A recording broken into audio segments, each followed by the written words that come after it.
प्रभु का जय गुरुदेव नाम किसका, प्रभु का जय गुरुदेव नाम किसका, प्रभु का प्रभु का प्यारा नाम। जय गुरुदेव। रात्रि परमात्मा संधान सेवा कर रहे सभी प्रेमी जनों, ये जीवों का बड़ा सौभाग्य है जिनको ये परमात्मा संधान सेवा का अवसर मिला। ये सबको नहीं, किसी किसी को, क्योंकि ये रास्ता कलयुग में संत महापुरुषों ने खोला है। इसलिए इसके बारे में किसी को जानकारी नहीं है कि परमात्मा संग्राम सेवा का क्या लाभ है। संत महापुरुषों ने सेवा को क्यों रखा, इसके कौन कौन से लाभ है। क्योंकि कलयुग का समय बड़ा खराब है, जिनके लिए कोई शक्ति नहीं है, न शारीरिक शक्ति न मानसिक, न सब करने की कोई शक्ति नहीं। इसलिए संत महापुरुष जो कलयुग में पधारे, उन्होंने कहा कलयुग के जीवों को परमात्मा लाभ कैसे दिया जाए। क्योंकि और कोई साधना करने का इसके बस की बात नहीं। कोई योग तो कर सकता नहीं है, कोई संयम भी इसके बस में नहीं, कोई त्याग और तपस्या इसके बस में नहीं है। तो संत महापुरुषों ने कलयुग के जीवों को लाभ देने के लिए ये नवीनतम रास्ता निकाला है, परमात्मा संग्राम सेवा। जब ये सेवा करेंगे तो शरीर और इंद्रियां ये पाक होंगे। क्योंकि जो भी आपने अच्छा बुरा किया वो शरीर से किया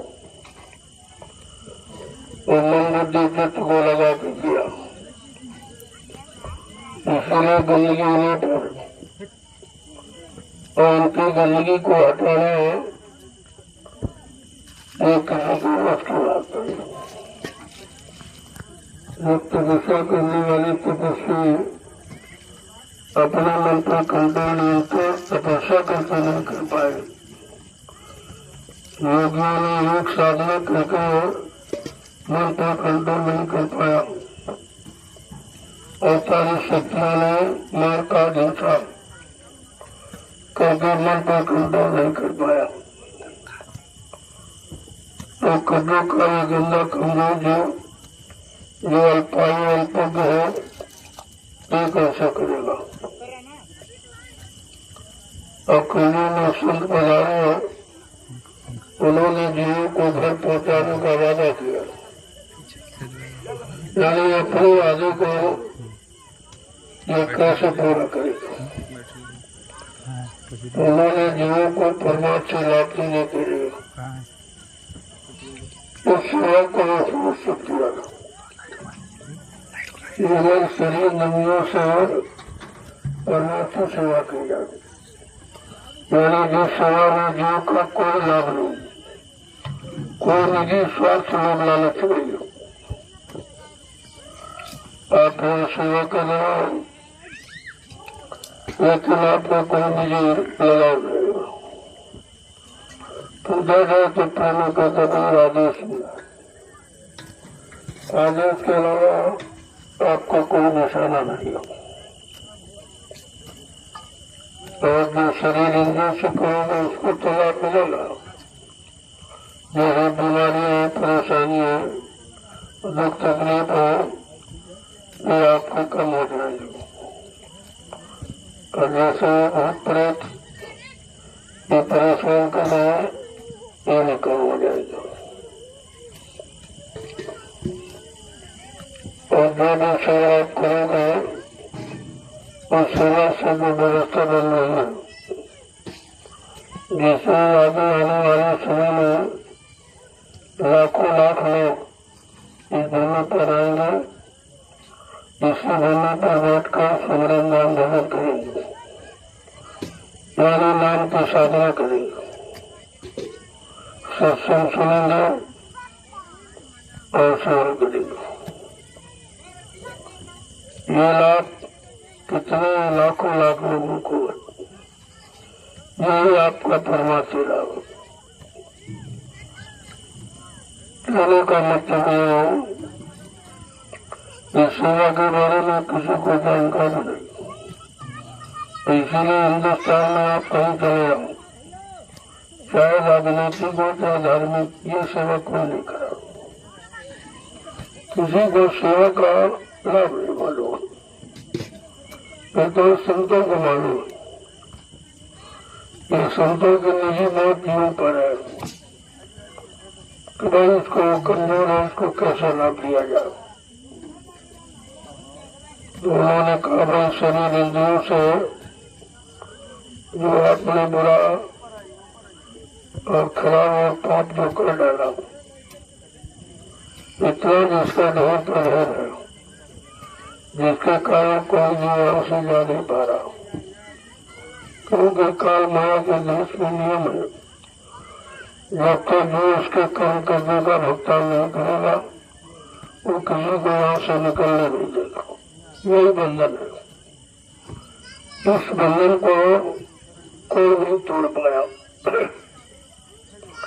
बड़े बड़े राजा महाराजा बादशाह, धनी मानी सब, वर्तमान 8 दिनों को कोई बता नहीं पा रहा। तो बड़ा गहन विषय है, इस पर क्या विचार किया जाए जो कभी रहा नहीं है। ये संत महापुरुषों के निजी मोह और दया हम सब जीवों पर हो रही हो। उन्होंने एक ऐसा रास्ता खोल दिया है जिससे जीवों को परमात्मा लाभ मिल सके। तो आज आप जो भी कर रहे हो वो अपने बाल बच्चों के लिए नहीं, वो अपने निजी मान सम्मान के लिए कर रहे हो। मैं कोई सेवा से मजदूरी की इच्छा है, इसको कहते परमात्मा सेवा। किसी तरह का कोई रूप लालच कुछ अंदर में न रह जाए, इसे परमात्मा कर्म कहते हो। और ये किसी किसी को समझ में आ रहा, जो कभी रहा नहीं है, कहीं पढ़ा नहीं है, तो जानेंगे कैसे।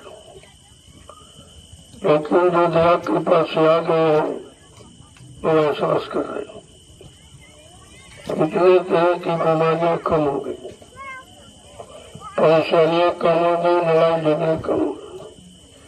सबसे बड़ा लाभ जो मन बड़ा चंचल, 1 मिनट चैन नहीं लेता है, लेकिन इस सेवा में कहीं नहीं जा रहा। एक ही निशाना है कि हमको 100 डलियां पूरी करनी, केवल उसी में लगा हुआ।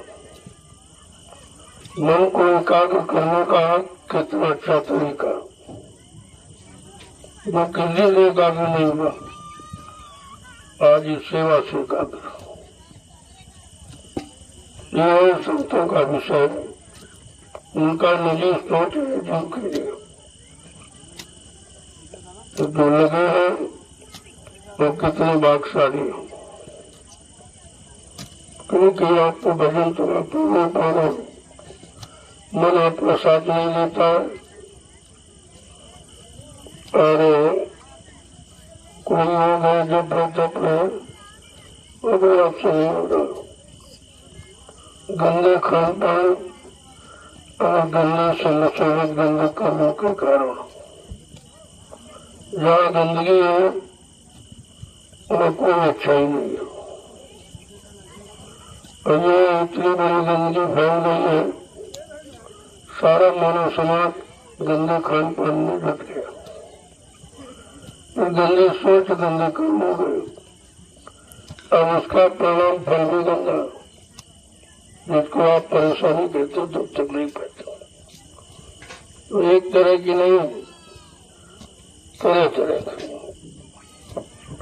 अब उससे बचने का यही एक तरीका है कि अगर शरीर को परमार्थी सेवा में लगा दिया जाए तो शरीर इंद्रियों के द्वारा किए गए पाप कर्मों की अदायगी हो सकती है। वैसे कोई रास्ता नहीं है, अन्य कोई कर सकता। जिनको आप भगवान कहते हो, श्री तत्व के नाम है परमात्मा के कहते हो, उनको भी अपने शरीर के द्वारा किए गए कर्म की सजा का भुगतान करना पड़ा, अभी नहीं बच पाए, क्योंकि एक कर्म प्रधान देश है। यहाँ जो भी कर्म आपको वो इकट्ठे हो गए। और कर्म करने का मतलब है कर्म के देश में न रहना, और कर्मानुसार जो उसने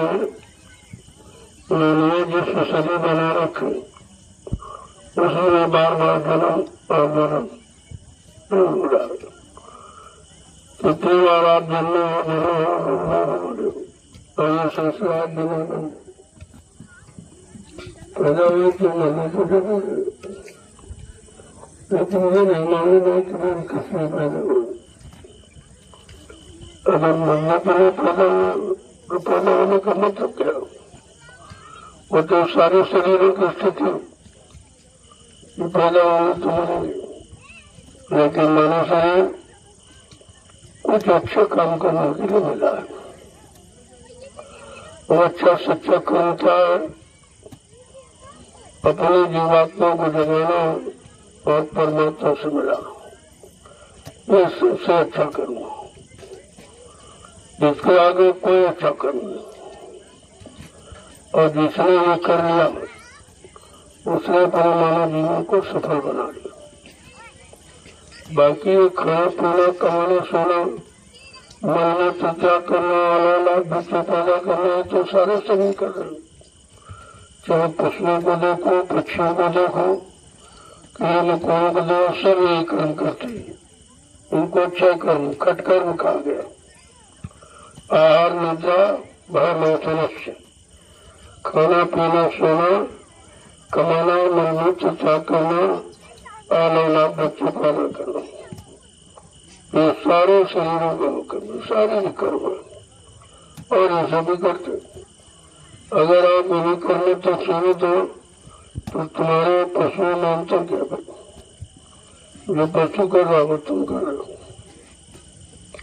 तो संत महापुरुष जब कलयुग में आए, उन्होंने मानव शरीर का सच्चा अर्थ बताया कि परमात्मा ने तुमको मनुष्य शरीर किस काम के लिए दिया है। किसी संत महापुरुष की तलाश करके उनसे युक्ति ले लेना और आप अपनी जीवात्मा को जगाकर परमात्मा से मिलाने में जीते जी, मरने के बाद नहीं होता ये काम, जीते जी होता। अब इतने बड़े काम के लिए मिला है, लेकिन दुनिया में कितने लोग ऐसे हैं जिन्होंने अपने मानव जीवन को सार्थक बना पाया या बनाने की इच्छा रख रहे। यही विचार हमें आपको करना चाहिए। हम सब लोग इस तरीके से फंस गए, एक जन्म से नहीं कई युग निकल गए, पता निकल गए। अब धीरे धीरे हमारी आदत बन गई, हम आदती हो गए और धीरे धीरे कर्म में यही कर्म है, यही सब कर रहे, हम भी यही कर रहे। कभी कहा कि गिरी बदरिया पाप की बरस रहे अंगार, संत नाते जगत में तो जेर मरता संसार। अगर संत महापुरुषों का आगमन इस कलयुग में न हुआ होता तो हम सब जीवात्माओं को जन्म मरण से कभी छुटकारा नहीं मिलता, अपने अपने घर कभी जा नहीं सकते। ये है संतों की दया कृपा। जो किसी ने की नहीं है, और उनकी दया के प्रभु को कोई कोई जीव समझ रहा है, सब समझ भी नहीं पा रहे हैं। तो इसलिए अवसर मिला है मानव शरीर का, तो कम से कम कुछ न करो तो अपने किए गए अनंत जन्मों के पापों की अदायगी तो करवा दो, ताकि तुमको दोबारा मानव शरीर मिल जाए। तो जो सामान आपने इकट्ठा किया उसका प्रयोग कर सकते हो। अगर मनुष्य शरीर नहीं मिला तो ये जमीन है, दुकान है, मकान है, पत्नी 3 बाल बच्चे, उनका क्या हो? तो उनका फिर आप प्रयोग नहीं कर सकते। बात को पहले समझो।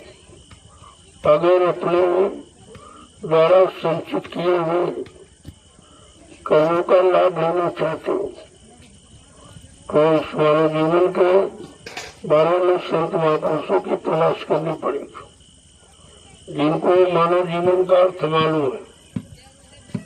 ये मानव शरीर, ये पंचभौतिक शरीर आपको परमात्मा ने किस काम के लिए दिया, उस काम की जानकारी करो। खाना सोने कमाना तो सभी कर रहे हैं, सबके बाल बच्चों हो रहे, ये कोई खास काम नहीं है। लेकिन जो मानव शरीर जिस काम के लिए मिला और जिसको मानव शरीर की प्रशंसा लिखी है कि बड़े भाग मानुष तन पौड़ा सूर्य दुर्लभ शुद्ध ग्रंथन, बड़े भाग्य है जिनको मानव शरीर मिला। देवी देवता भी देवलोक में बैठकर मानव शरीर की कामना करते। एक बार मनुष्य शरीर मिल जाए, मृत्युलोक में आने का सौभाग्य, और मानव शरीर के जानकार संत महात्मा फकीर मिल जाए, और वो दया करके नाम की युक्ति दे दे, नाम की कमाई दे दे, और अपनी शक्ति और बल प्रदान कर दे। हम सब कलयुग के जो बहुत कमजोर है, बहुत भोगी विलासी है, कोई किसी तरह की शक्ति सामर्थ्य नहीं है, तो उनकी दया चाहिए। अब दया से तो मिलती नहीं, कोई भौतिक सामान तो है नहीं दया जो आपको ऐसे मिल जाए या खरीद लो, वो तो उनकी कृपा पर निर्भर है। और वो कृपा कब करेंगे जब उनके आदेश हुक्म का पालन करोगे, उनके वचनों को अपने जीवन का आधार बनाकर जीवन को चलाओगे, निकालोगे, तो उनकी दया हो जाएगी। और दया हो गई तो काम बन गया। जहाँ पर दया वही सतगुरु की, वही हुए निहाल, और बाकी फंसे काल की जाल। जिन पर वक्ते मुर्शिद समय के सतगुरु की दया कृपा हो गई, वो तो अपने आप को निकाल लिया और बच गए काल माया की मार से, अन्यथा ये सब इसी में फंसे रहेंगे। ये कितना बड़ा सौभाग्य का समय है, तो आपको संत महापुरुष मिल गए, वो भी बिना बुलाया। आपने उनको बुलाया नहीं है, आपको तो मालूम नहीं है कहाँ है, कौन है, उन्हें कैसे पुकारा जाए, बुलाया जाए, तो कुछ भी तो मालूम नहीं है। इसलिए संत महापुरुष अपनी निजी दया कृपा करने के लिए जीवों के लिए मृत्यु मंडल पर आ गए। न किसी ने उनको भेजा है, न यहाँ से उनको कोई ले जा सकता। और जो उन्होंने जीवों के प्रति संकल्प लिया है कि मैं एक अच्छे सच्चे समाज का निर्माण करूंगा, एक ईमानदार चरित्रवान समाज का निर्माण करूंगा, और बिना इस काम को किए मैं मानव शरीर को छोड़ के नहीं जाऊंगा। चाहे इस काम को पूरा करने के लिए हमको 400 वर्ष क्यों न रहना पड़े, ये संकल्प उनका। और सृष्टि में ऐसा किसी ने संकल्प नहीं दिया है जीवों के लिए, जीव आत्मा के कल्याण के लिए। देखो कितनी बड़ी हमदर्दी है, लेकिन ऐसे हमदर्द को, ऐसे सुचिंतक रहने को हम आप पहचान नहीं पाए। जो हमारे लिए आया हमारी जीवात्मा के कल्याण के लिए आया, हम सब जीवों को पाप करने से बचाने के लिए आया। हम उसी को पहचान नहीं पाया। ये जीव की कितनी बड़ी अज्ञानता है कि अपने हमदर्द को नहीं पहचानता। बाकी तो कोई हमदर्दी कर ही नहीं सकता, किसी को अधिकार ही नहीं है। उनको जो कर्म करने का अधिकार दिया गया नहीं करेंगे। तुम्हारी प्रार्थना वंदना से वो अपना नियम नहीं बदलेगा। ये दया का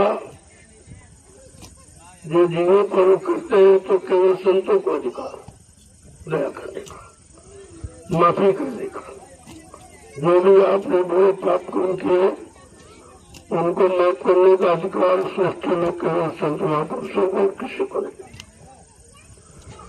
और आपने पहचाना नहीं ऐसे सम्राट मालिक को जो भूमंडल पर पहली बार आया, ये बार बार नहीं आते।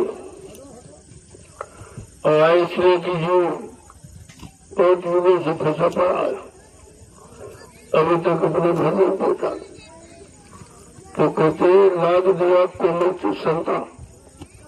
तो संतों के हृदय में दया उठी, उन्होंने अपना सत्यलोक मंडल छोड़कर इस मृत्यु मंडल पर हम सब लोगों को काल माया के कर्म बंधनों से निकालने, छुटकारा दिलाने के लिए आ गए और अपना काम शुरू कर दिया।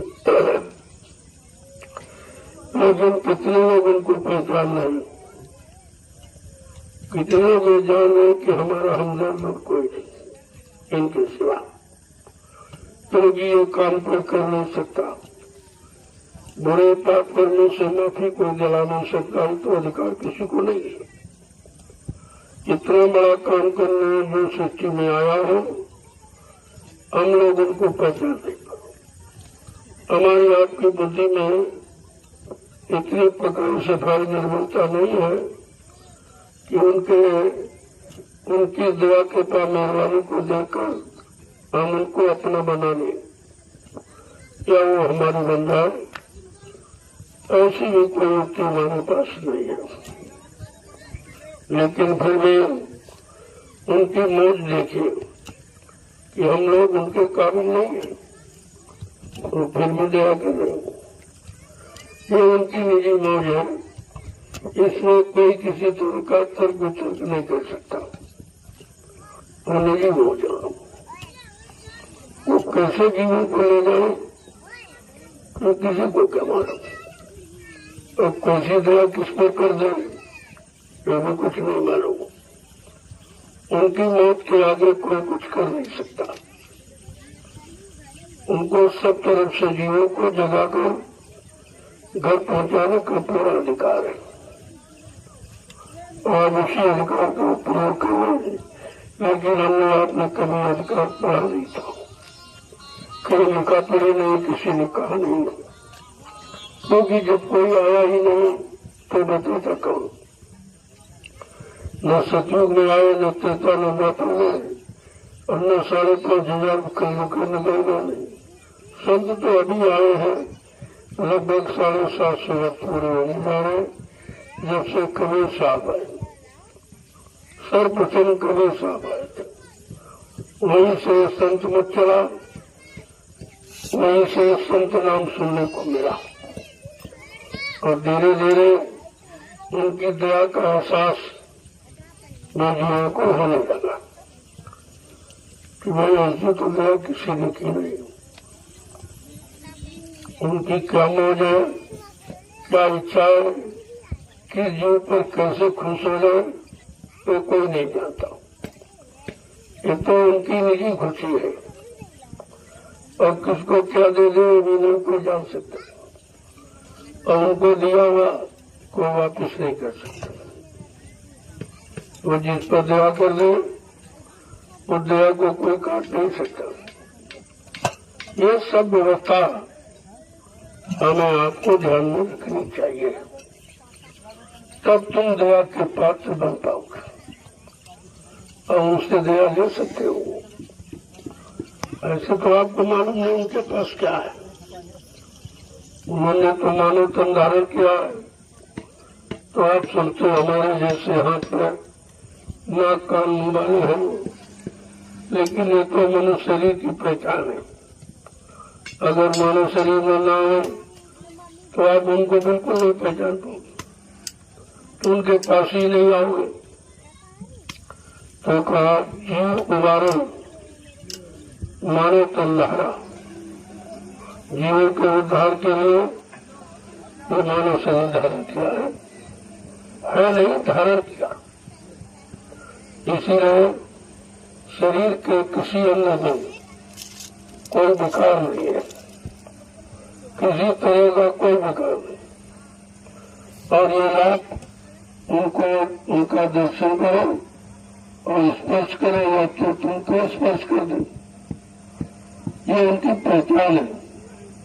तो आपको ठंडक से महसूस हो, लगातार बार बार देखने की इच्छा हो, लगातार बार बार स्पर्श करने की इच्छा हो, उसको कहते हैं महापुरुष। उनमें जीव के लिए सब कुछ भरा हुआ है। ये तो शरीर का स्वभाव है जो शरीर से तुमको लाभ दे रहे, स्पर्श करके या जो छू करके या कोई प्रसाद उठा प्रसाद दे करके, या तो उनकी मेरी दया है। ये सब पहचान है। तो संसार में मानव शरीर सभी धारण किए हैं, और वो भी मानव शरीर में आ जाए तो तुम कैसे पहचानोगे? जो तुम्हारे पास कोई पहचान तो है नहीं। तुम तो वही कहोगे भाई तो हमारे जैसे हमारे जैसे शरीर है, आत्मा है, लेकिन वो बेकारी अंग नहीं है। अंग तो सब है। अगर अंग नहीं तो शरीर कैसे बनेगा, शरीर कैसे चलेगा? लेकिन वो विकारी अंग नहीं होती, उनमें कोई विकार, काम का, क्रोध का, लोभ का, मोह का, अहंकार का, ईर्ष्या राग द्वेष का, ये गंदगी उनमें नहीं होती। इससे उनको पाक साधनों में पवित्र होते हैं, तभी जीव को पाक साधनों में पवित्र बना सकती है। जो स्वयं गंदा है वो तुम्हारी गंदगी कैसे निकालेगा? जो स्वयं भोला भटका है, जो विषय भोगों में विकारों में फंसा, वो तुमको कैसे निकालेगा? ये सब पहचान है, और ये पहचान अपनी की नहीं, तभी आप धोखा खा जाते हो। क्योंकि आप पहचान हो तो फिर पकड़ लो, अपना बना लो, फिर दे। काम कुछ नहीं करना, अपना बनाना है। काम करने वाला अगर तुम्हारा बन जाए, तुम उसके बन जाओ, फिर आपको करना क्या? क्योंकि तुमने कभी किया नहीं। जब कभी नहीं किया तो आप कैसे करो? इसलिए वो काम जिनका है वही करेंगे और आपको उसका लाभ दे देंगे। ये कितना बड़ा काम है कि काम कोई करे, मजदूरी तुमको दे। ऐसा सच्ची में कौन जो काम करता हो मजदूरी लेता, लेकिन संतों के यहाँ कार्य तुम्हारे संत महापुरुष करते हैं और फल लाभ तुमको देते हैं। और ये व्यवस्था देखिए उनकी। जब तक ऐसे भाव विचार आपके अंदर नहीं आएंगे तो आप पहचान नहीं पाओगे। उनकी पहचान शरीर इंद्रियों नहीं है, उनकी पहचान है उनकी दया, उनकी कृपा, उनकी मेहरबानी। यही हमें आपको सोचना चाहिए। जब सदगुरु दाता देवों के पास आप गए तो आपको आपको कोई पहचान नहीं थी। वो क्या है, क्या देते हैं, उनके पास क्या है, कुछ नहीं मालूम था। जब धीरे धीरे उन्होंने अपनी दया का विस्तार किया और दया के घेरे में आपको लाके खड़ा किया और अपनी दया का एहसास कराने लगे, तो धीरे धीरे धीरे धीरे जीव समझने लगा कि अचानक ही कहाँ से लाभ आ गया। तो तुम्हें हमारे में कोई भाव नहीं था, कोई भक्ति शक्ति नहीं थी, फिर ये लाभ कैसे हो गया? तब कहता ये उनकी दया है, उन्होंने अपनी दया की थी। अपनी दया से हम सब गंदे कमजोर जीवों का काम बना दिया। ऐसे हमें आपको उनकी पहचान करनी चाहिए और अपना ये बिगड़ा जो लोगों का छोटा काम ये पूरा हो गया। बस यही एक लक्ष्य और निशाना हमारा आपका होना चाहिए। ये भोली भटकी जीवात्मा एक युग से नहीं, कई युगों से तमाम सचिव चेता द्वापर खंडों में करता ये बेचारी यही पड़ी है, अभी तो घर नहीं जा पाई। इस भोली भटकी बिछड़ी जीवात्मा का काम हो जाए, इससे बड़ा कोई काम नहीं, इससे बड़ा कोई चमत्कार नहीं और इससे बड़ी कोई दया नहीं है। संत महात्मा कोई चमत्कार नहीं करते, कोई नाटक नहीं करते, कोई दिखावा नहीं करते। सबसे बड़ा चमत्कार उनका कि जीवात्मा को जगाना और परमात्मा से मिलाना, ये सबसे बड़ा चमत्कार। और इस चमत्कार को जब भी आप समझ पाओगे तो उनके करीब कुछ भाव भक्ति का विचार लेके और विचार सोचो। ऐसे आप समझ नहीं पाओगे। बच्चों को लगाया धर्म के दो थप्पड़ नुकसान करने के, इनको लाने की यहाँ जरूरत नहीं है। आवश्यक हिदायत कर दूंगा, कोई काम नहीं, कोई सेवा नहीं। भंडारे पर बोझा बनते हो, जो रोटी बनाते हो उनसे पूछो, ऐसी गर्मी में भट्टी के आगे बैठना ये तपस्या से 1000 गुना बड़ी तपस्या है, इससे बड़ी कोई तपस्या। और उसमें तो स्वार्थ, इसमें कोई स्वार्थ भी नहीं, केवल एक सेवा भाव। चलो हमारा शरीर सेवा में लग रहा, लोगों की उनकी सेवा जो सेवा कर रहे हैं उनकी सेवा रोटी की हो जाए तो उस सेवा का हमको भी कुछ लाभ मिल जाएगा। इसलिए तो हमेशा ध्यान रखिए, अभी से अगले कार्यक्रम में कोई औरत बच्चे बच्चे लेके आने आएगी, यहाँ इनकी जरूरत नहीं है तो साधना की जरूरत। इसलिए मैं साधना शिविर 1 महीने का लगा रहा हूँ, उनमें बिल्कुल शांति रहे, एकदम व्यवस्था बदली आपको मिलेगी, बहुत सख्त। आप जो सब मन तुम्हारा सुमरन ध्यान भजन में क्यों नहीं लग रहा, उधर क्यों नहीं जा रहा, इधर भौतिक जगत में क्यों भग रहा है, उसका कारण यही है, ये सब शोर शराबा, ये जो भी आप करते हो या अपने साथी लेके आते हो, ये सब खत्म करा दिया जाएगा। जिनको भजन करना है, सत्संग वचन सुनकर अपने मन को शांत करना है, वही आएंगे। बाकी अपने घरों में रहो, वहीं भजन भजन करो। आश्रम में वही आएंगे जिनको इसकी जरूरत है, क्योंकि धीरे धीरे समय जा रहा है। जो कुछ करने वाले उनका भी कुछ नहीं, क्योंकि उसमें शराबा वाले आ जाते, ऐसे बच्चे लेके यहाँ भीड़ लगा देते, जो न सुमरन ध्यान भजन करने देते, न सत्संग सुनने देते, न सेवा करने देते। फिर इन बालकों को क्यों नहीं तो बालक है, उनको क्यों लाए?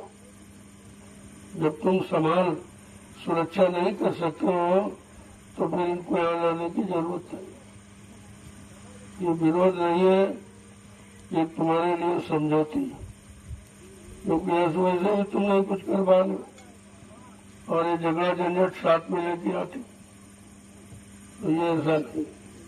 इन बच्चों का संस्कार क्यों खराब करते, इन पर रखो लोगों का अन्न जो भंडारे में आ रहा, जिससे रोटी बनती, इन बच्चों को क्यों खिलाते हो? तो कोई सेवा करते नहीं। अभी से इन पर कर्जा लाद रहे हो, आगे इनका क्या होगा? तो अपने बच्चों का भविष्य नहीं देख रहे हो।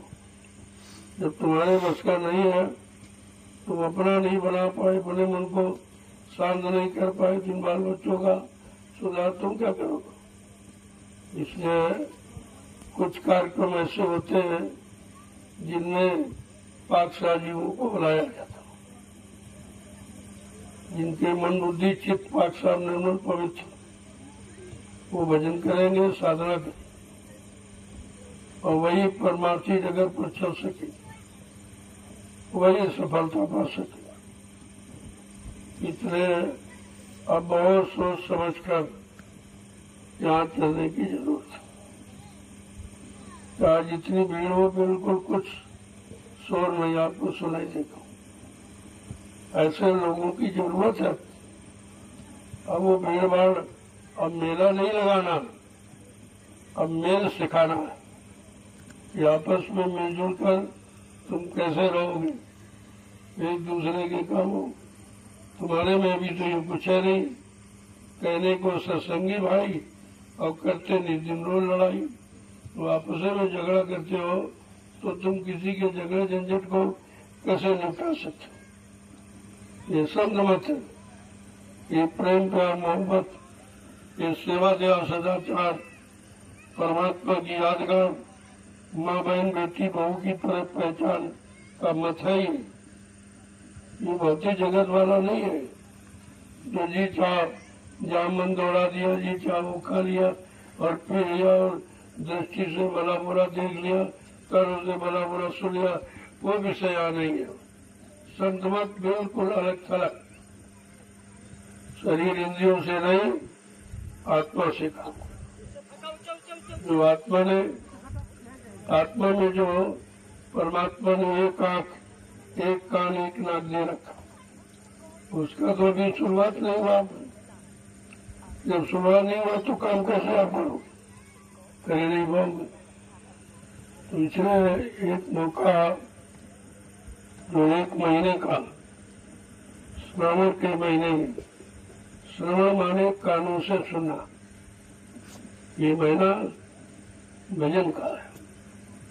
कानों से सुनना, ऊपर से कौन सी आवाज आ रही, जिस आवाज को पकड़ कर सारी सुरते रूहें जीवात्माएं वो तो मंदिर पर उतारी गई।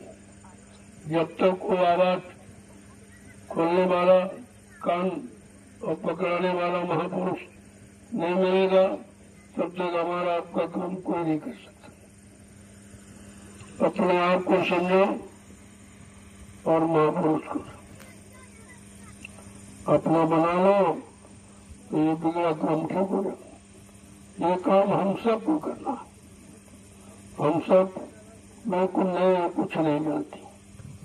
कभी ये मत समझो कि हम पुराने, नित्य ने अपने आप को समझो तो कभी अहंकार, गर्व, गुमान, घमंड नहीं आएगा किसी तरह का।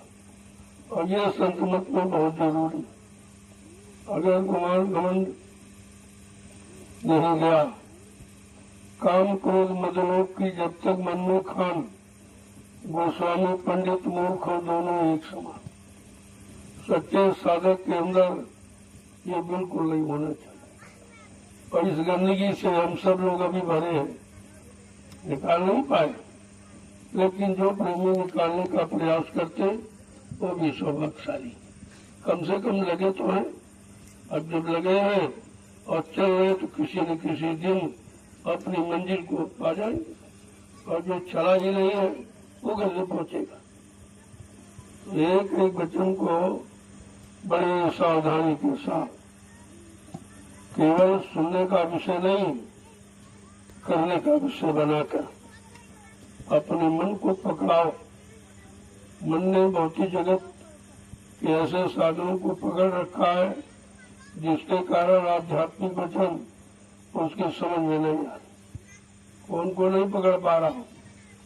और हमें आपको मन को आध्यात्मिक वचन पकड़ाना, जो संत महापुरुषों ने समय पर जिन वचनों को उच्चारण किया है, उन वचनों को अपने मन को पकड़ाना है, ताकि मन की आदत बदल जाए।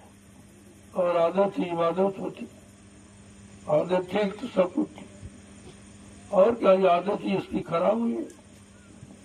उसको तरह तरह के बुरी संगतों से, बुरे लोगों से उसका साथ कराया।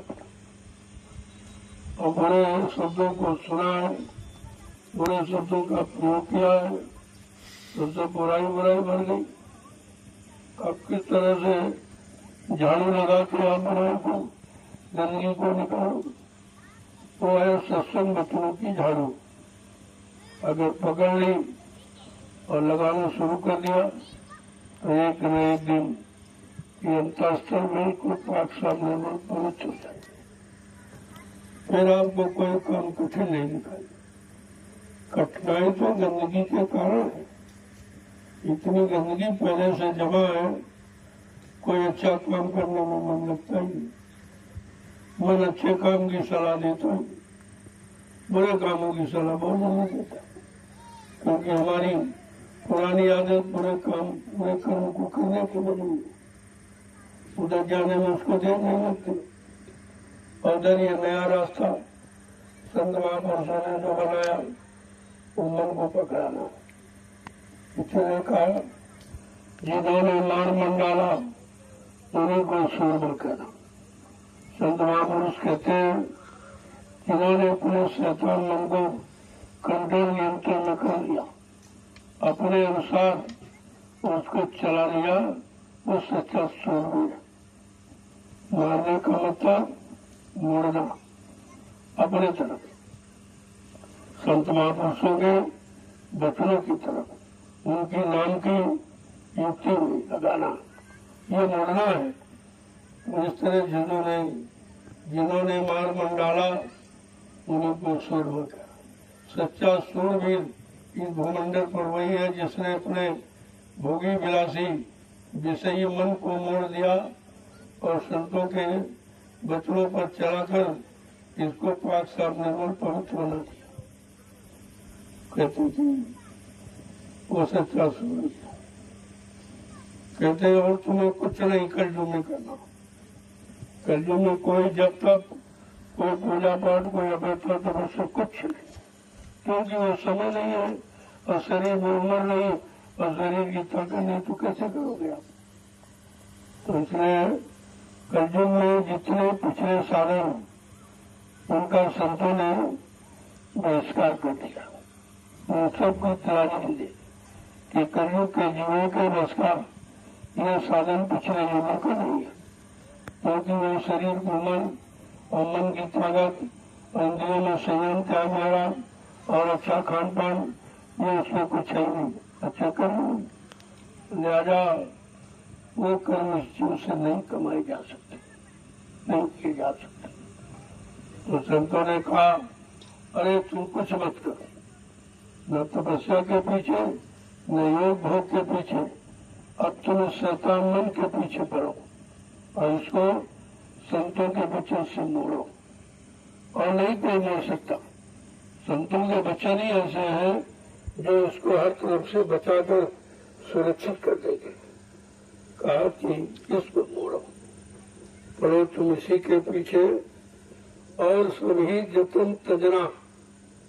अब कोई शारीरिक इंद्रियों वाला यत्न आपको कुछ करना ही नहीं, केवल सबका ध्यान आपने किया, राज का, पाठ का, धन का, दौलत का, औरत का, बच्चों का, इन सबका ध्यान किया, कुछ बना आपका काम बिगड़ गया, इसी में आप फंस गए। तो सदगुरु क्या कह रहे हैं, इन सबका नहीं, गुरु का ध्यान कर प्यारे, बिना इसके नहीं छूटना। अगर छुटकारा चाहते हो, इन बसों से बचना चाहते हो, अपने जीवात्मा को घर पहुंचाना चाहते हो, तो तुम इसी शैतान के पीछे पड़ लो।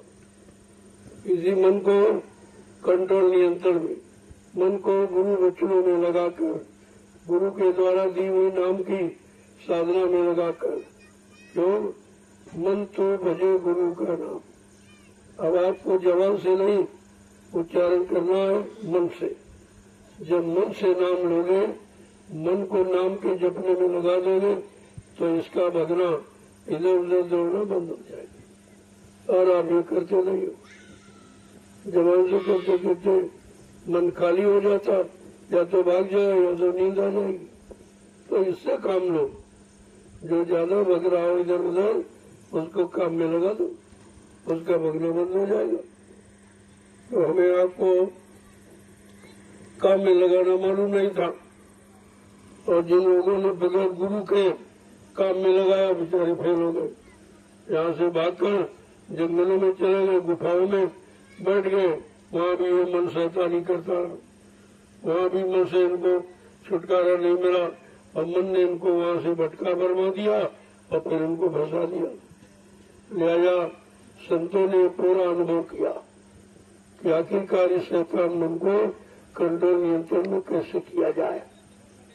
तो उन्होंने कहा, मन तो भजो गुरु का नाम है। मन, अब तो जो गुरु ने नाम दिया, जिस नाम से तेरा काम होगा उस नाम को तू भज, जप उसको, तो क्या होगा, मन को काम मिल जाएगा। और जब काम मिल गया तो इसकी शैतानी खत्म हो गई। काम नहीं दोगे तो खाली मन शैतान का घर, जिसको खाली रखोगे तो फिर ये पुरानी आदतों में, गंदे खान पान, गंदे कर्मों में, पिछले भोगों में फिर चला जाएगा। तो इससे अगर इसको लगाना चाहते हो तो मन से कहो तू गुरु के द्वारा दिए नाम को भज। तो गुरु ने तुझे नाम का आधार दिया है, जिनसे तेरा काम होगा, उन नामों को तू भज। जब मुंह से नहीं बल्कि मन से नाम का उच्चारण करने लगोगे, मन को आधार मिल जाएगा तो अपने काम में लग जाए, क्योंकि उसको काम चाहिए। अब काम देना आपको मालूम नहीं है। आप सरल देखो कैसी सरल युक्ति निकालते, मन तो भजो गुरु का नाम। कहा कि जो शरीर पर तू घमंड कर रहा है, एक दिन ये भी खाली हो जाता, ये भी खत्म हो जाएगा, इसको भी जला दिया जाएगा। जिस शरीर पर तू गरुड़ गुमान घमंड कर रहा और लोगों में फंस गया, ये शरीर में एक दिन तेरे काम नहीं आता, फिर तू क्या करेगा। इस तरह से जिनको अपने मन को ठीक करना है, वो एकांत में बैठकर चिंतन करते हैं कि मन को किस तरह मोड़ा जाए और किस तरह गुरु के वचनों पर चलाया जाए। गुरु के द्वारा दी हुई नाम की युक्ति, ये मतलब ये कैसे उसको जपे, कैसे मतलब सुमरन ज्ञान भजन करे, ये युक्ति। इस युक्ति में हमें आपको अपने मन को लगाना, क्योंकि हम सब आप गंदे हैं, हम सब आप नए हैं, कुछ जानते नहीं, अज्ञानी जीव है, मालूम तो कुछ है नहीं। लेकिन सत्संग वचनों को सुनकर अपने में सियानापन होना चाहिए। जब वचनों के आप में सियानापन आ जाएगा, यानी जानकार हो जाओगे, तो धीरे धीरे अपना काम बना लोगे। ऐसे लोगों ने अपना काम बनाया और ऐसे बिगड़े लोग ठीक हो गए। ऐसा नहीं है, बिगड़ा ही तो ठीक होता, लेकिन ठीक होने का निरंतर प्रयास करें। केवल भाषणवाणी से नहीं, किताबों से नहीं ठीक हो। किताबों पर कोई महात्मा बनेंगे, किताबें महात्मा नहीं बनेंगे। वो तो महान आत्माएं जो आई है देश के उद्धार कल्याण के लिए वो मिलेंगे, वो अपनी महान शक्ति व्यक्त द्वारा जीवन को महानता प्रदान करेंगे, तब महान हम आप बन पाएंगे। ऐसे नहीं जिनके रस की बात नहीं है। और इसीलिए भारत बनने पर इसीलिए हुआ कि जीवों को महान बना दिया जाए। उनसे कुछ देश का, समाज का, परिवार का, इंसानों का काम करना दिया जाए। अच्छा, तो एक अच्छे समाज का निर्माण हो जाए और लोग अच्छे हो जाए और सबको सुख शांति मिले और सब बैठकर घर गृहस्थी परिवार में भगवान का भजन करें। उद्देश्य तो ये होना चाहिए। संत मत का उद्देश्य है परम प्राप्ति, आत्मा को जगाना, परमात्मा से मिलाना। और मन को सत्संग वचनों को सुना कर इसको मोड़ना और इसको नाम में जोड़ना, ये सब काम हमने आपको करना है और करना चाहिए। अगर संत मत में कुछ सफलता प्राप्त करनी है तो आपको ये सब काम करना पड़ेगा, ऐसे नहीं होगा। किताबों से कुछ नहीं हो। किताबें तो एक प्रमाण है लेकिन बगैर किए उन प्रमाणों की सत्यता भी नहीं मालूम होगी ये सत्य है या गलत है, कैसे आप जानोगे? लेकिन जब तुम्हारी करनी में कोई चीज आ जाएगी तो सत्य सत्य का तुम खुद ही परिचय करोगे। जब तक करनी में नहीं आएगा तो सत्य सत्य की पहचान नहीं। आपको ये सब बड़ी समझदारी के साथ आप करने की जरूरत है। आपका ये जय गुरुदेव आध्यात्मिक ज्ञानाश्रम जो नैमिषारण्य की पावन पवित्र धरती पर महापुरुषों की दया से ये निर्माण किया गया। ये किसी ने अपनी बुद्धि से नहीं किया, उनकी दया, उनकी प्रेरणा, उनका आदेश जब जैसा मिला तब तैसी व्यवस्था आपके सामने ला के खड़ी। मैं भी कुछ करने वाला नहीं हूँ, कराने वाला कोई और है। कहे कोई लाख, करैया कोई और है। करने वाला तो कोई और है जो करा रहा। अब वो किसे कराएगा, कैसे कराएगा, ये तो उसकी मौज है। वो अपनी मौज किस मनुष्य पर बैठ कर कैसे कैसे काम करा देगा, ये भी उसकी मौज की बात है। इंसान की मौज की बात नहीं है। लेकिन हम इन आंखों से उसको देखते हैं जो करना जानता नहीं, जो कर ही नहीं रहा, केवल निमित्त मात्र खड़ा है, हम उसको इन आंखों से देखते हैं। और जो जिसने खड़ा किया और जो करा रहा वो तो दिव्य दृष्टि से देखा जाएगा, उसको आप देख नहीं पाते, उसको आप नहीं देख पाते। यह तो अज्ञानता है। इसी अज्ञानता को हमको दूर करना। जो हो रहा है आपके सामने वो किसी की मौत से हो, और उसकी मौत क्या है ये तो हम आप ऐसे नहीं जान सकते। वो जिस पल पर अपनी मौत कर दे, जिससे बड़ा काम करवा ले, तो वो जिसे करवा रहा वो कुछ नहीं, जो करा रहा वो सब कुछ। इस बात को ध्यान में रखिए तो कभी शंका संदेह बोल भ्रम आप में आएगा नहीं। क्योंकि कहे कोई लाख, करैया कोई और है। बस इसको अगर आपने सूत्र को पकड़ लिया तो शंका संदेह भूल भ्रम समाप्त हो जाएगा। ये मतलब ये काम कोई करने वाला और है। वो शक्ति अदृश्य रूप में वो विद्यमान है, वो अपना काम करा रही, वो काम करा रही। अब उसकी क्या मौज है, क्या करा रहा है, क्यों करा रहा है, ये तो वही जाने। या जो उससे जुड़ जाए उसकी मौज को समझने के लिए तो वो जान जाएंगे, उनकी भी समझ में आ जाएगा। तो बात ये है समझने की। जब समझने लगोगे तो सब समझ में आ जाए। और समझना नहीं ईर्षा भाव से, राग द्वेष से, तो आप कभी समझी नहीं। ये सब नाथ नरक के पंथ, ये सब नरक के रास्ते जो है, शंका संदेह भूल भ्रम, ईर्षा राग द्वेष, ये सब नरक के रास्ते हैं। इनसे बचना है और तुम इन्हीं को अपनाए हो, इसीलिए समझ नहीं पा रहे हो। तो अच्छा से अच्छा काम जहां से मिल जाए हम वहीं से ले लें, ये हमारी बुद्धिमानी होनी चाहिए। अरे भाई जो तुम्हारे पास है वो तो है ही, और कहीं से मिल जाए तो उसको ले लो, ये भाव होना चाहिए। तब तो आप किसी चीज में बढ़ोतरी कर सकते, विकास कर सकते हैं। अन्यथा विकास करना इंसान के बस की बात नहीं है। जय गुरुदेव, जय गुरुदेव। परमात्मा का रास्ता बड़ा सरल, बहुत कठिन है।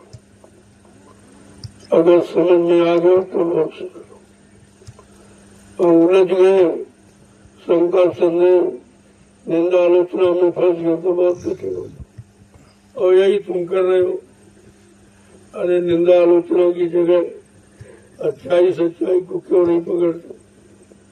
निंदा करने वाला कभी अच्छा नहीं होगा, बुराई करने वाला कभी सच्चा नहीं हो सकता। ये तो नियम है कुदरत का। अगर अच्छा बनना है तो अच्छाई करो, अच्छाई सीखो, अच्छे लोगों का साथ करो तो तुम अच्छे हो जाओगे। और अगर बुरे बनना है तो बुराई करो और बुरे लोगों के साथ।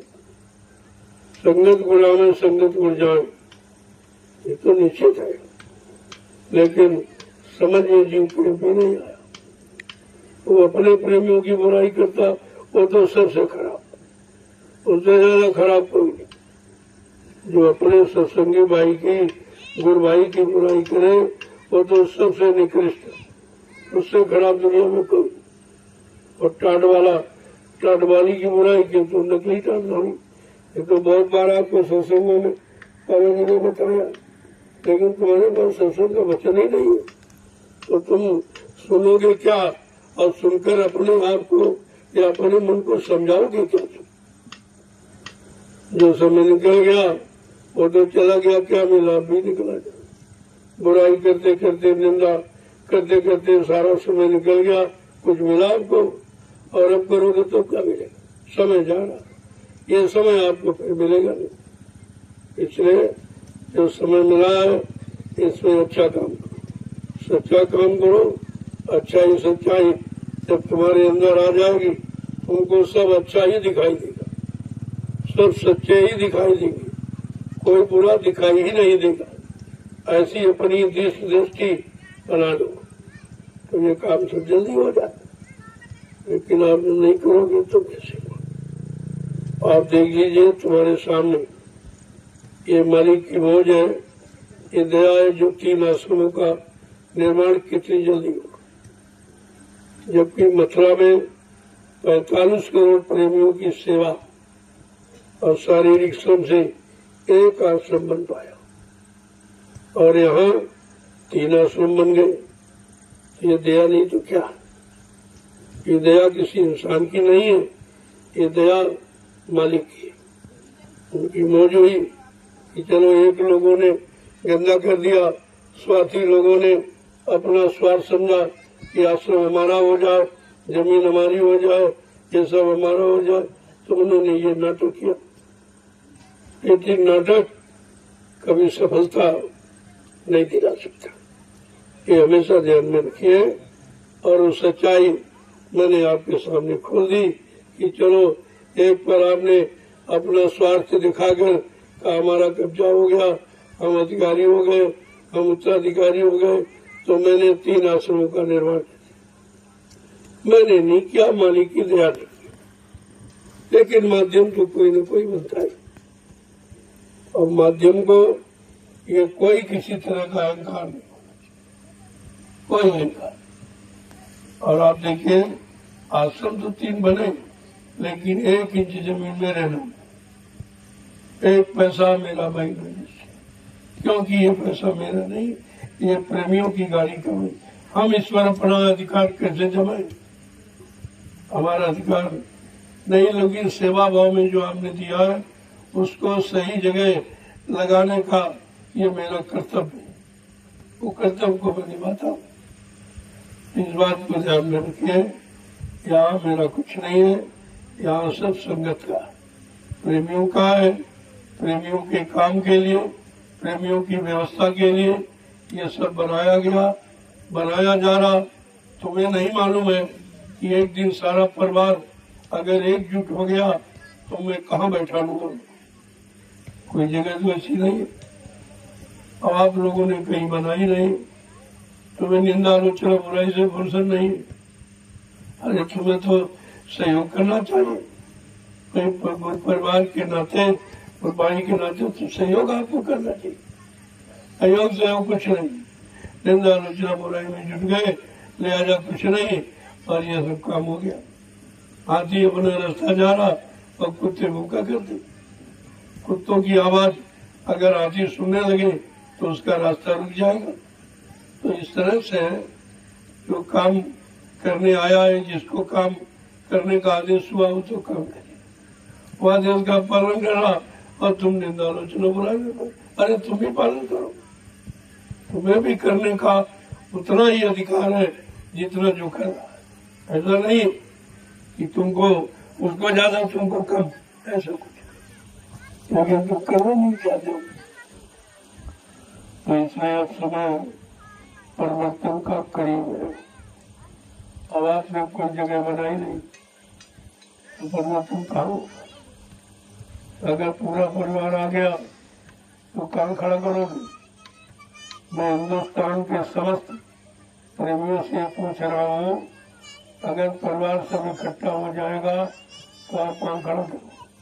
कई जगह बनाई आपने, और जहाँ बन रही तो उसमें खींचातानी करते रहे, सहयोग भी नहीं किया, तो तुम फिर कहाँ बैठोगे?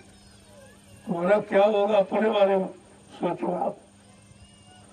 तो कहीं कुछ किया या कुछ नहीं हो, निंदा बुराई में पड़े रहे हो और काम हो गया। आपने निंदा बुराई से काम को नहीं रोक पाया, और ये काम तुम्हारे बस का है नहीं, क्यों ये काम मैंने तो किया नहीं, मुझसे भी कोई करवा रहा, कोई आदेश दे रहा, किसी की प्रेरणा हो रही, उसे आप कैसे रोक लोगे? तो देखिए आपके सामने आप निंदा बुराई करते रहे, विस्तार देखिए कितना बड़ा, ये कैसे हो गया? अरे इस पर तो आपको विचार करना ही होगा। पश्चाताप आपको अपने जीवन में करना ही होगा, क्योंकि आपने किया नहीं, न सहयोग दिया, और बुराई लक्ष्य करते रहे, और उसी बुराई करने में समय चला गया और यहाँ विस्तार हो गया। इतना बड़ा काम हो गया, वो कोई नहीं कर पाया। और नैमिषारण्य की पावन पवित्र भूमि पर मालिक के आदेश, किसी की इच्छा से नहीं, मालिक के आदेश, इसी भूमि पर सतियों के अंकुर निकलेंगे।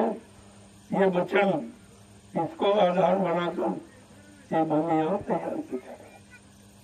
नहीं तो सबको मानना होगा कि बाबा जी ने आदेश दिया था कि 28,000 ऋषियों की तपोभूमि है, इस पर सतियों के अंकुर निकलेंगे। 1997 में गुरु पूर्णिमा के कार्यक्रम में यह आदेश हुआ था, 14 जुलाई से 23 जुलाई तक लड़ाई की।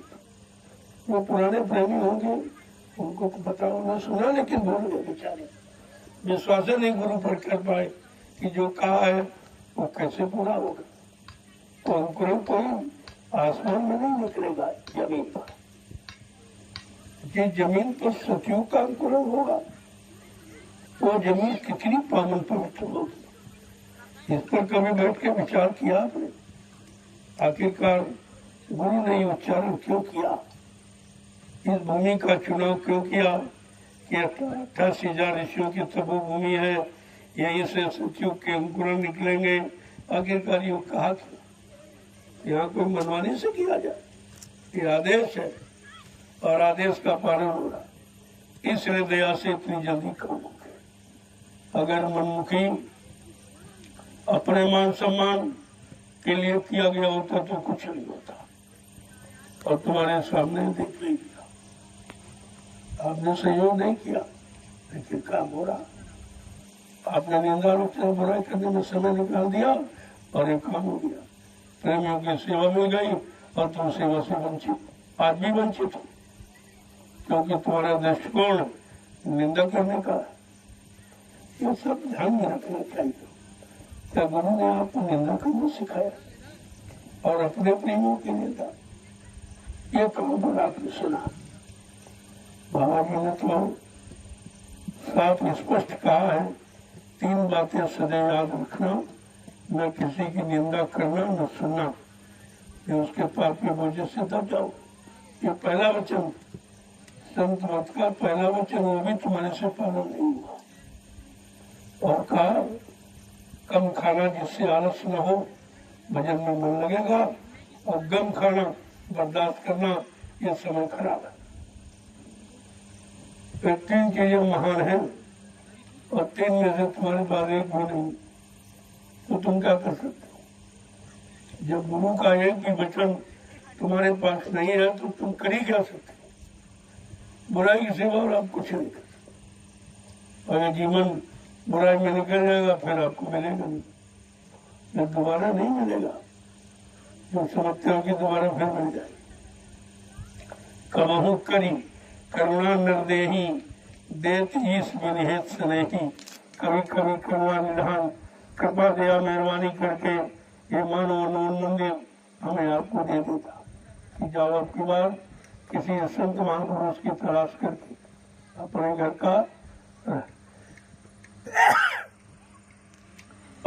का रास्ता पूछे और जीवात्मा को अपने घर चली गया। अब तेरा बहुत दिन दुख उठाते उठाते हो गया जन्म की बातें अपने घर चले जाओ। इतना बड़ा काम है और इस काम से भी तुम वंचित हो कि तुम सब बुराई में जुटे पड़े। अच्छा तो किया नहीं और बुराई में जुट गए तो क्या मिलेगा? गंदगी इकट्ठे करने वाले को खुशबू मिलेगी कि बदबू मिलेगी, ये भी नहीं सोचा इस कर्म का फल क्या है। और आप नित्य यही करते हो। मैं तो गुरु परिवार के परिवार से प्रार्थना करता रहा, अब भी कर रहा हूँ। ये उठो और जागो। ये तो गुरु बच्चों के सिद्ध होने का समय आ गया। और आप अगर सच्चे गुरु भक्त हो, गुरु प्रेमी गुरुमुखी हो, तो आगे बढ़कर ये गुरु के काम में हिस्सा लेना चाहिए। तब तो ठीक है, बाकी ऐसे तो बात रहो। दुनिया में इंसानों की कमी नहीं हुआ, लेकिन गुरुभक्तों की कमी है।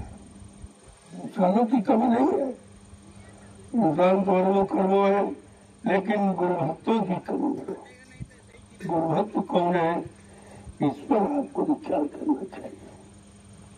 जय गुरुदेव, जय गुरुदेव, जय गुरुदेव, जय गुरुदेव, जय गुरुदेव नाम किसका, प्रभु का, जय गुरुदेव नाम किसका, प्रभु का, प्रभु का प्यारा नाम। जय गुरुदेव, जोर से बोलो, जय गुरुदेव, सब मिल बोलो, जय गुरुदेव, बोलना होगा, जय गुरुदेव, तभी से बोलो, जय गुरुदेव, दुख दर्द हरेंगे, जय गुरुदेव, सब कष्ट मिटेंगे, जय गुरुदेव, सुख शांति भी देंगे, जय गुरुदेव, सबके दाता, जय गुरुदेव, सबके मालिक, जय गुरुदेव, प्रेम से बोलो, जय गुरुदेव। ये नाम नहीं इंसान का, यह नाम है प्रभु का,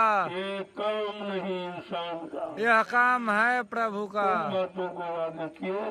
अब ये काम इंसानों के बस का नहीं है, चाहे राज का हो चाहे धर्म का, ये दोनों चीज। और धीरे धीरे आप देख रहे हो और आपको प्रैक्टिकल करके दिखाया जा रहा कि लोग दिन में परिश्रम नहीं करते और ये रात में देख रही थी। ये रात 12-12 बजे तक ये परिश्रम, ये परमात्मा की सेवा है। देखिए आप, और कोई नहीं करा सकता, कोई प्रधानमंत्री मुख्यमंत्री राष्ट्रपति ये काम नहीं करा सकता।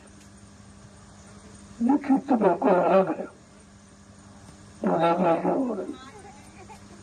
हम तनख्वाह देके दिन में सही ड्यूटी समय से नहीं करवा पा रहे हो और ये रात में कर रहे हो। देखो यहाँ से पहचान करो और ये काम तुम्हारे बस में नहीं। जो पैसा देके तुम नहीं करा पा रहे हो, तो कुर्सी देके नहीं करा पा रहे हो। और ये देखिए जंगल में, इनको देखिए, अगर ऐसे लोगों को समय से खड़ा कर दिया जाए जगह जगह, तो कौन सा ऐसा काम जो पूरा नहीं हो जाएगा। इस पर विचार कीजिए और ये आपको समझना पड़ेगा। ऐसे लोगों को समझना पड़ेगा, इनके भाव विचारों को भी आपको समझना पड़ेगा। इसलिए ये सब आपके सामने करके दिखाया जा रहा। ऐसा नहीं कोई पर्दे में काम नहीं, जंगल में होगा और नहीं समझ पा रहे लोग। ऐसे लोगों को देश की जरूरत है। ऐसे कर्मठ, सच्चे, ईमानदार, चरित्रवान, निस्वार्थी लोगों को भारत देश की जरूरत है। इससे भारत देश विकास करेगा, तुम्हारे भाषणबाजियों से नहीं, तुम्हारे लोभी लालचियों से नहीं, जो पद के भूखे, कुर्सी के भूखे, इनसे ये काम नहीं होगा। ये काम इन परमार्थी जनों से होगा। और वो समय आ गया। आप देखते जाइए कि समय कैसे करवट बदलता, ये सब दिखा दिया जाएगा आपको। पहले ये देखिए जो रात्रि में हो रहा है, ये सारा हिंदुस्तान देख रहा, ये कैसे हो। ये तो काम दुनिया में कहीं नहीं हो रहा, केवल नैमिषारण्य की पावन पवित्र भूमि पर हो रहा, जो 88,000 ऋषियों की तपोभूमि है। ये तपोभूमि पर काम हो रहा और कहीं नहीं होता। जय गुरुदेव। जय गुरुदेव। 9:30 होने, 9:18, 9:18। क्योंकि आप दोनों वक्त परमात्मा का सम्मान कर रहे हो, दिन में भी करते हो, रात्रि में करते हो। ये तुम्हारा ये परमात्मा सम्मान सेवा देकर सारा विश्व का चल हो रहा है। ये क्या है भारत? ये तो कोई नहीं करा पाना, राजनीति में धर्म, तमाम महात्मा, तमाम आश्रम, तमाम मिशन और तमाम राजनीतिक पार्टियां, लेकिन ये काम तो कोई नहीं करा रहा। और ये काम हो रहा नैमिषारण्य की पावन पवित्र भूमि पर और निस्वार्थ, जिनको कोई इच्छा नहीं, न धन की, न मान की, न सामान की, न सम्मान की, न पद की, न कुर्सी, कोई इच्छा नहीं। इनको देखिए आप, अरे भारत देश में लोगों की जरूरत इससे पूरी होगी। इनको अपने को कुछ नहीं चाहिए, ये दूसरों को दे पाएंगे। और जिसको अपने से फुर्सत नहीं, अपना पेड़, अपना परिवार, अपना बहन, अपना खाता चोरी, इधर उधर चोरी, उधर चोरी, इधर छिपा, उधर छल कपट, अरे वो देश को क्या भला करेगा? अरे तो भले भलाई करते और बुरे बुराई करते। जिनमें भलाई है ही नहीं, जो भलाई की परिभाषा नहीं जानते, वो तुम्हें क्या भला तो तुम्हारा करेंगे। देख लीजिए तो सब दिखाया जा रहा है आपको, ऐसा नहीं है। यहाँ भाषण स्वेत प्रक्षण नहीं होते, यहाँ करके दिखाया जा रहा। वो इस तरह जंगल में इतनी कड़ी धूप में निस्वार्थ सेवा कर सकता, अगर इनको देश की जिम्मेदारी दे दी जाए तो ये क्या नहीं कर सकती? ये देखिए क्या नहीं ये कर सकते। इनको ऐसी शिक्षा दी गई, आज इसी निस्वार्थपन की शिक्षा की जरूरत है। वो तो शिक्षा उनके पास आई नहीं। ये लूटो, वो गटूटो, वो कानून बनाओ, वो कानून बनाओ, महंगाई बढ़ाओ, वो टैक्स लगाओ, वो धोखाधड़ी, वो बेईमानी सिखाओ, गंदा खान पान, वो शराब शराब बिकवाओ और लोगों पिलाओ। ये कोई अच्छा सच्चाई का काम है? ये धार्मिकता है इसमें कुछ? इनको आप धार्मिक मानोगे? जिनमें धर्म की बू नहीं है, धर्म को जानते ही नहीं, धर्म को भी इन्होंने गंदा और बदनाम कर दिया अपने स्वार्थ के आगे। इसलिए अब देश को अच्छे सच्चे चरित्रवान शाकाहारी सदाचारी ब्रह्मचारी लोगों की जरूरत है, उसकी आवश्यकता है। और ये तैयार किए जा रहे नहीं, जो आप ये तैयारी हो रही है। देश को चलने की जरूरत पड़ेगी आगे, और तब तक ये तैयारी हो रही है। जब जरूरत पड़ेगी तब तक तैयार मिलेगी आपको, और ये सब काम करके दिखा देंगे। और इनको कुछ नहीं चाहिए, इनको कुछ नहीं चाहिए। इनको केवल सुकून और शांति भारत देश की जनता को मिल जाए, दुनिया को इनकी ये इच्छा, इनकी अपनी कोई इच्छा नहीं है। मैं विचार करिए, विचार करिए आप। अभी तो मैं इशारे कर रहा हूँ, मैंने एक भारतीय था, सब लेके आपने सामने रखा, वो किसी ने आज तक इस शब्द का उच्चार नहीं किया। अगर हम भारतीय हैं तो हमारे में सच्ची भारतीयता होनी चाहिए। भारत की पहचान क्या है? भारतवासियों की पहचान क्या है? उनकी वेशभूषा। ये वेशभूषा सारे देश की अलग, लेकिन तुम्हारे देश की कोई वेशभूषा नहीं। तुम कहते देश आजाद है, हम कहते अब तुम पक्के गुलाम हो। गुलामी तो तुम्हारे नस नस में अब भर गई, जिनके लिए कितनी कुर्बानी, कितना खून खराबा किया गया, कितनी माताएं निपूती हो गई, कितनी बहनों का सुहाग लुट गया। आज वो आजादी पूर्णतया बर्बादी की कगार पर खड़ी होकर आंसू बहा रही है। कोई आंसू पूछने वाला नहीं, कोई सुनने वाला नहीं। तो आपको तो विचार करना चाहिए। तो जब तुमने विदेशियों को भगाया तो विदेश की कोई चीज आपके प्रयोग में नहीं होनी चाहिए। उस यानी चीज के तुम गुलाम नहीं तुमको होना चाहिए, तब तो आप स्वतंत्र आजाद हो, नहीं तो कोई आजाद नहीं। तो तुम्हारी वेशभूषा नहीं जो ऋषि मुनि महात्माओं ने बनाई थी, तो कुर्ता धोती कमीज पैजामा टोपी पगड़ी और लंगोटी, ये हमारी भारतीयता की पहचान है, ये पहचान है। और जब तक ये नहीं आएगी तो देश को आप, देश के रहने वालों, तुम अपने आप को भारतीय नहीं कर सकते, आपका अधिकार नहीं। अब तुम वेशभूषा की नकल कर रहे हो।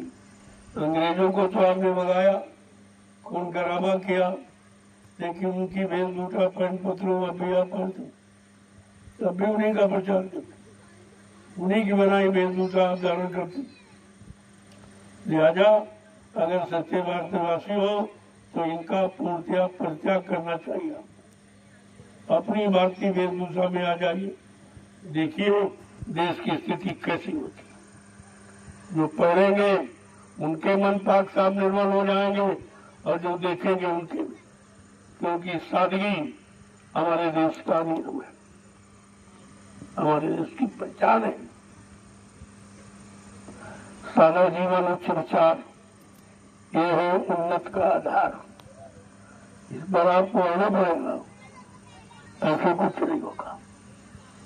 और दूसरा है, अगर आप हिंदुस्तानी हो तो तुमको अपनी मातृभाषा हिंदी संस्कृत का ही प्रयोग करना चाहिए। अपने मुंह से किसी विदेशी भाषा का प्रयोग नहीं करना चाहिए, तब तो माना जाए कि आप हिंदुस्तानी। और बड़े गर्व के साथ अंग्रेजी भाषा का प्रयोग करते हो। अब भी तो अंग्रेजों को गुलाम हो, पहनावा वेशभूषा के तुम गुलाम, भाषा के तुम गुलाम, उनका गंदा खान पान तुम उसके गुलाम बन गए। अंडा मुर्गा मीट इंग्लिश दारू फारू होता, जितना तुम्हारी बुद्धि को खराब करने वाले हैं उन सबका प्रयोग कर रहे हो। इस पर कोई राजा नहीं बोला, कोई राजनीति लोग इन पर कोई टिप्पणी नहीं कर रहे, जबकि देश के विकास का असली अंग ये है। इस पर तो आपको आना ही पड़ेगा, बगैर इसके तुम विकास कर सकते हो लेकिन कर नहीं सकते हो, कर नहीं सकते हो आप, ये सबको मानना होगा। हमारे देश का खान पान क्या था? सीजनल अनाज, सीजनल दालें, सीजनल सब्जियां, फल फूल मेवे, दूध मक्खन मलाई घी, ये है सात्विक आहार, ये है शुद्ध शाकाहार, ये है भारत का खान पान। जब तक ये नहीं प्रयोग करोगे बीमारियों से आपको फुर्सत नहीं मिलेगी। शाकाहारी हो जाओगे, बीमारियों से बच जाओगे। ये तो ऐलान हो रहा, बाबा जी ने ये 10-20 वर्ष से बराबर लगातार ये ऐलान कर रहा है कि अगर बीमारियों से मुक्त होना है तो शाकाहारी बनना है, बगैर इसके नहीं होगा। तो सब आपको विचार करना चाहिए। तो इसलिए मैंने कहा है 15 सितंबर 2023 को मैंने ऐलान किया है कि भारतीयता अपनाओ, अंग्रेजियां छोड़ो। अगर देश सच्चे भारतवासी बनना चाहते हो, सच्ची आजादी अपने अंदर लाना चाहते हो, तो आपको यह सब करना पड़ेगा।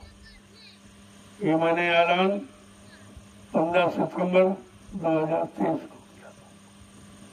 अब आप सोच लीजिए, और किसी ने नहीं कहा, इस पर कोई नहीं महात्मा, कोई नेता नहीं बोला, कोई अंदर मंदिर से आवाज नहीं निकली, किसी धार्मिक स्थल से नहीं निकली।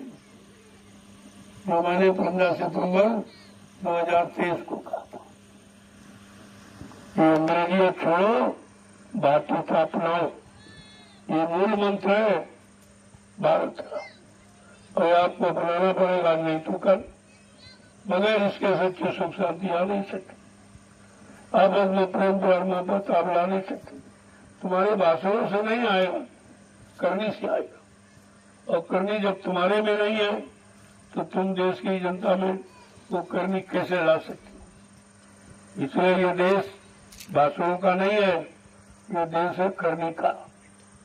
करनी करो तब कुछ बनेगा काम। जय गुरुदेव, जय गुरुदेव। लोगों प्रेमी कितनी लगन के साथ निस्वार्थ सेवा कर रहे। ये निस्वार्थ शब्द किसी के पास नहीं, न कोई कर रहा न कोई करवा पाएगा। जब तुम्हारे में नहीं निस्वार्थ भावना तो तुम लागू कैसे करो। तुम निस्वार्थ की भावना में ही देश सेवा करनी तो किसी कोने से शुरू कर दो। क्या चुनाव, क्या कुर्सी, क्या पद, ये काम करेंगे, सेवा करेंगे। ये सेवा करेंगे और किसी ने विचार नहीं किया, क्योंकि सब उसी में जुटे पड़े। सबका एक ही मात्र उद्देश्य है, कुर्सी, पद, मान सम्मान। काम नहीं, मान सम्मान। बात तो काम की है, और काम के लिए आप कितना खर्चा करते। सब लोग काम ही करना चाहते, तभी तो कहते हम करेंगे, हम करेंगे, हम करेंगे, सब यही कहते। और 70 साल से कहते रहे, किया किसी ने नहीं। और सब वही झंडे बदले पंडे वही है, लिहाजा काम नहीं होगा। काम की आशा छोड़ दीजिए। इसलिए गोस्वामी जी महाराज ने रामचरितमानस में स्पष्ट रूप से कहा, बहुमत तीमत बालमत बिन नरेश का राज, सुख संपदा को कहे जान बचे बड़भाग। कितना स्पष्ट कहा कि भारत देश में एक समय ऐसा आएगा बहुमत मिलेगा, एक समय ऐसा आएगा स्त्री का राज होगा, एक समय ऐसा आएगा एक लड़के का राज होगा, एक समय ऐसा आएगा बिन नरेश का राज, कोई राजा नहीं होगा, किसी में हमदर्दी नहीं होगी, किसी के प्रति अच्छा सच्चा भाव नहीं होगा। और तो ऐसे यानी बिन नरेश के राज में कहा, सुख संपदा को कहे जान बचे भाग। सुख और समृद्धि की बात को छोड़ दो तो अपनी जान बचा लो, तुम्हारे यही बोलते। जान बचाना मुश्किल हो जाएगा। ये संतों की वाणी है, ये रामचरितमानस में। ये श्री राम का नाम लेने वाले श्री रामचरितमानस को बिल्कुल मानते ही नहीं, कतई है फीसद नहीं मानते। उसने तो लिखा है, इनके लिए सख्त हिदायत है, जो राजा बनेगा या राज करेगा, अगर उस राजा के राज में प्रजा दुखी है, वो राजा नर्क में जाएगा। क्या ये नहीं पढ़ा? अरे रामचरितमानस ही श्री राम है और श्री राम ही रामचरितमानस है, ये क्यों नहीं मानते? बड़ा साफ लिखा, क्या सुराज प्री प्रजा दुखारी और स्वर्ण पवस नरक अधिकारी। जिसके राज में प्रजा दुखी है वो राजा नरक में जाएगा। तो कहाँ की तुम्हारी तैयारी? अरे कितने दिन राज करोगे? अंततः नरक में हजारों वर्षों के लिए जाना पड़ेगा। इससे आप बरी नहीं हो सकते।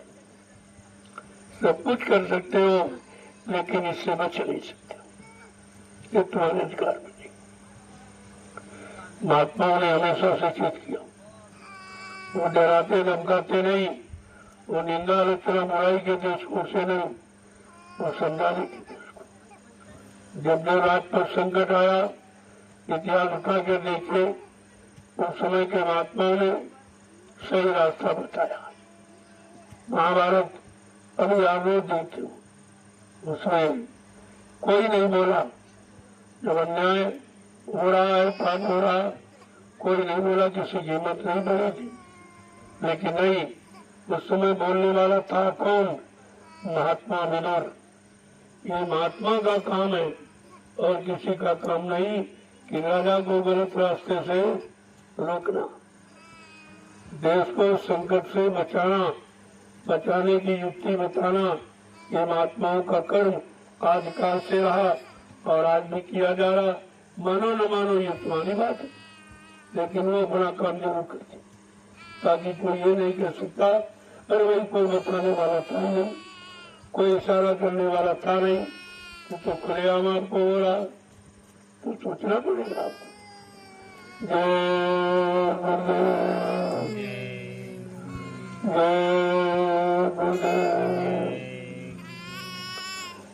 अब धीरे धीरे जो लोग थक चुके हो बैठे हो तो प्रसाद ले गया, बाकी आप सेवा करिए। वो तो ऐलान है, इसका लाभ है कि मतलब एक दलिया पर एक माला, तो बहुत बड़ा लाभ है। ये देखिए कैसा अनोखा तरीका सुमिरन का। एक दलिया आप लिखो, ये परमार्थी सेवा है, इसमें कोई स्वार्थ लोभ लालच नहीं है, इसलिए इसका इतना बड़ा लाभ है। तो जितनी ज्यादा डालोगे तुम्हारा हो जाए।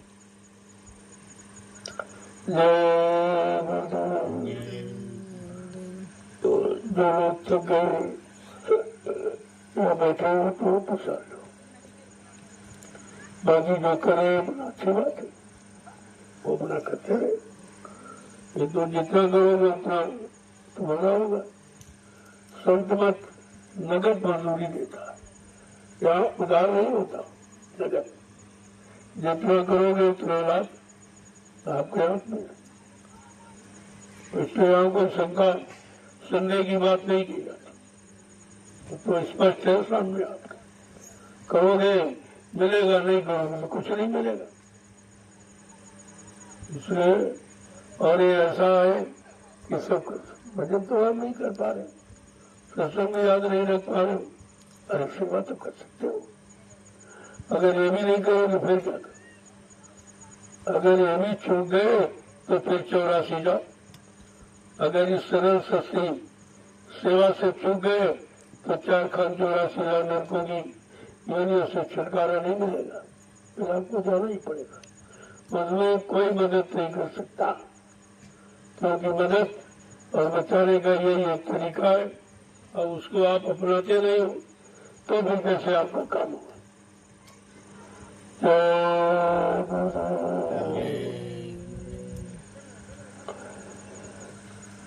आगे जीवन रक्षक गुरु पूजा महान पावन पर्व होने जा रहा। तो सारे हिंदुस्तान में गुरु के नाम से यह पूजा है, सभी धर्मों के लोग करते हैं। सारे धर्मों में को लोग अपने अपने गुरु को याद करते हो। गुरु की महिमा का ये दिन है कि हमारे जीवन में गुरु का कितना बड़ा महत्व है। बिना गुरु के हम कुछ कर ही नहीं सकते, आगे बढ़ ही नहीं सकते, विकास कर नहीं सकते, सबको सुख शांति दे नहीं सकते। ये गुरु का काम। अभी लोगों ने गुरु को दाढ़ीवाल समझा, मैं पहला कपड़ा समझा तो बाटे बने। अरे गुरु माने ज्ञान होता है, तो आत्मज्ञान का दाता भंडार है इसके पास, वो गुरु जो अपनी जीवात्मा को जगाकर परमात्मा से मिला दे, वो तुम्हारी जीवात्मा को जगाकर परमात्मा से मिला सकता है। वो इसमें तुम्हें मंदिर में गुरु बनने का अधिकारी है, ऐसे नहीं गुरु। इसलिए गोस्वामी महाराज ने मना किया कि सब कुछ करना लेकिन गुरु मत करना, यह सबसे खराब है काम। क्यों? हरे शिष्य धन शोक न हरई और सो गुरु घोर नरक में पड़े। गुरु कौन है? जो शिष्य के शंका संदेह भूल भ्रम को दूर कर दे, उसको आत्मिक उन्नति करा दी, वो तो गुरु बनने का अधिकारी हो। नहीं तो का उन्नत। तो जितने जीवों को बहका दिया, चेला बनाया, केवल दान दक्षिणा मान सम्मान सामान के लिए, ऐसा गुरु रो घोर नरक में गया। कितने हजारों जन्म नरकों में रहना पड़ेगा। इसलिए शिष्य बनने का अधिकार, भक्त बनने का अधिकार हमें आपको है, गुरु बनने का अधिकार नहीं, और न यहाँ कोई गुरु बन सकता। वो कहने के लिए तुम किसी को कह दो बातें गलत, तुम्हारी आस्था है, तुम्हारी श्रद्धा, उसको रोका नहीं जा सकता, लेकिन वो कभी गुरु नहीं बनता। वो तो कह रहा तो शिष्य भी नहीं, अभी शिष्य भी नहीं बन पाए। अगर शिष्य बन जाए तो मेरा सौभाग्य हो जाए, वो कभी नहीं कहते। जितने लोग आए जिनको काम करने के लिए उतारा गया, उन्होंने अपने आप को कभी कुछ नहीं कहा, न मैं गुरु हूँ, न संत, न सदगुरु। मैं तो बहुत छोटा सा सेवा करने का अधिकार मिला, सेवा के अलावा कुछ नहीं। अब जिनका काम बन जाता है हो जाता है, वो अपनी आस्था विश्वास के अनुसार कुछ भी नाम रख ले, कुछ कह दे तो उनकी बात है, लेकिन वो कभी अपने मुंह से कुछ नहीं कहते। यही तो उनकी मानता है। वो यहाँ बनने नहीं आए, लोगों को बनाने आए, जगाने आए। उनको तो जीवात्मा को जगाकर परमात्मा से मिलाने आए। वो यहाँ कुछ बनने नहीं आए, न संत बनने, न सदगुरु, न गुरु, कुछ, केवल सेवा। जीवात्मा जगा दे, घर पहुंचा दे, इससे बड़ी कोई सेवा नहीं। ऐसे सेवक को हम आप समझ ही नहीं पाते। उन्होंने अपने आप को सेवक कहा है और तुम कहते हो ये है, वो है, वो है। तुम्हारी आस्था है, उनके मुंह से आप कभी नहीं सुनोगे, न कभी ऐसा कहते। जय गुरुदेव। अब आप लोग प्रसाद देते, जो प्रेमी सेवा करना चाहते, हमारी तरफ से 25 डलिया,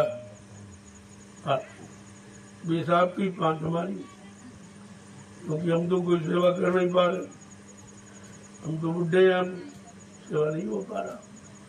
तो 5 हमारी डाल दो, 20 अपनी डाल दो, 25 डाल करके आप सेवा को पूरा कर, फिर आप प्रसाद ले लीजिए। जय गुरुदेव।